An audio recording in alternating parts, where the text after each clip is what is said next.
नमस्कार, मैं Divanshu Day to Day News Bharat में आप सभी का स्वागत करता हूं। इस वक्त की बड़ी खबर सामने आ रही है। धार्मिक जगत की एक बड़ी हस्ती और खुद को ज्योतिष पीठ के शंकराचार्य बताने वाले स्वामी अविमुक्तेश्वरानंद के खिलाफ दर्ज यौन उत्पीड़न मामले में एक बड़ा अपडेट सामने आया है। बच्चों की मेडिकल रिपोर्ट आ चुकी है और पुलिस सूत्रों ने दावा किया है कि रिपोर्ट में दुष्कर्म की पुष्टि हुई है। हालांकि अंतिम निष्कर्ष विस्तृत जांच और माननीय अदालत की सुनवाई के बाद ही सामने आएगा।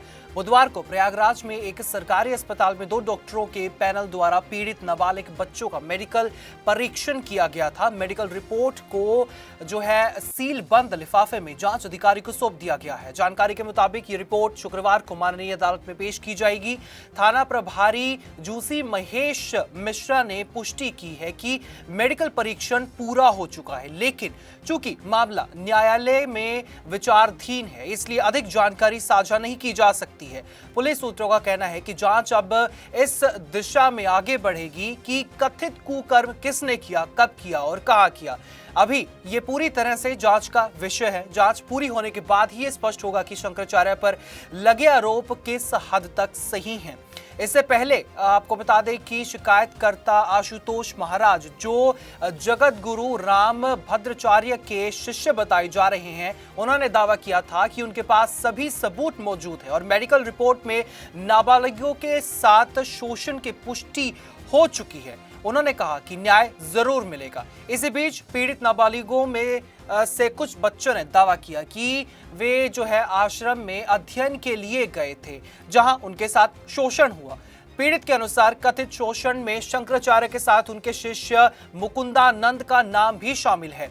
एक बच्चे ने दावा किया कि 16 जनवरी को माघ मेले के दौरान भी उसके साथ दुष्कर्म हुआ था। उसने यह भी आरोप लगाया कि कुछ शिष्य बाहर से बच्चों को लाते थे और फिर उनके साथ शोषण किया जाता था। हालांकि इन आरोपों की जो है स्वतंत्र रूप से पुष्टि अभी नहीं हुई है और मामला जांच के अधीन है। लेकिन वहीं इस वक्त जो है पुलिस की तरफ से जानकारी सामने आ रही है कि जितने भी आरोप स्वामी अविमुक्तेश्वरानंद पर लगाए गए थे, उनकी पुष्टि हुई है, वो सच हो सकते हैं। और अब जो है कल के दिन जब माननीय अदालत में ये सारे सबूत पेश किए जाएंगे, उसके बाद पता चलेगा कि माननीय अदालत की तरफ से क्या कुछ एक्शन इस पर लिया गया है, क्या कुछ नहीं।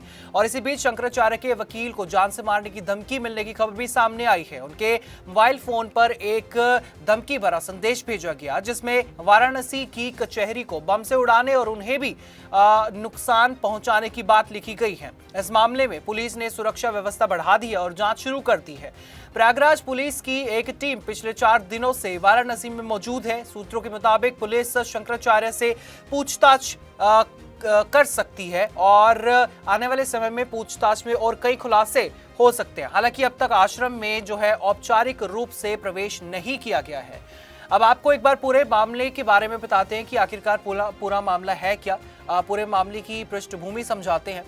दरअसल 18 जनवरी को प्रयागराज माघ मेले के दौरान मौनी अमावस्या के दिन शंकराचार्य और प्रशासन के बीच एक विवाद हुआ था। उसके 8 दिन बाद यानी कि 24 जनवरी को आशुतोष महाराज ने पुलिस आयुक्त को शिकायत सौंपी। शिकायत में माघ मेला 2026 और माघ कुंभ 2025 के दौरान बच्चों के यौन शोषण के आरोप लगाए गए थे। जब पुलिस पर कार्रवाई न करने का आरोप लगा तो 8 फरवरी को स्पेशल पॉक्सो कोर्ट में याचिका दाखिल की गई। 13 फरवरी को 2 नाबालिगों को अदालत में पेश किया गया। 21 फरवरी को उनके बयान दर्ज किए गए और उसी दिन माननीय कोर्ट के आदेश पर झूसी थाने में एफआईआर दर्ज की गई। एफआईआर में शंकराचार्य, उनके शिष्य मुकुंदानंद और 2 से 3 अज्ञात व्यक्तियों को जो है आरोपी बनाया गया।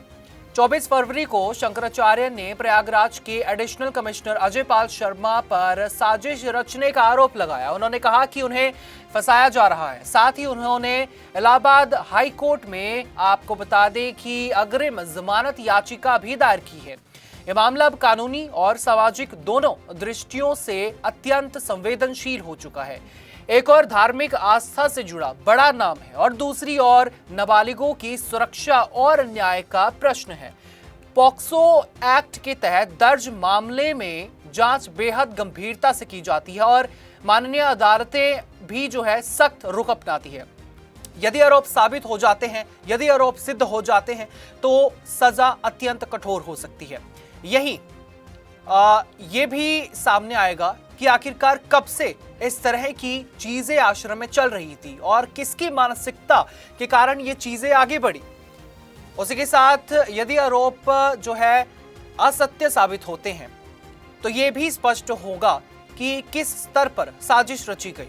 फिलहाल पूरा देश इस मामले की अगली न्यायिक कार्रवाई पर नजर बनाए हुए है। मेडिकल रिपोर्ट माननीय अदालत में पेश होने के बाद आगे की कानूनी प्रक्रिया तय होगी। यह मामला सिर्फ एक व्यक्ति पर लगे आरोपों का ही नहीं बल्कि संस्थागत जवाबदेही, कानून व्यवस्था और बच्चों की सुरक्षा से जुड़ा हुआ है।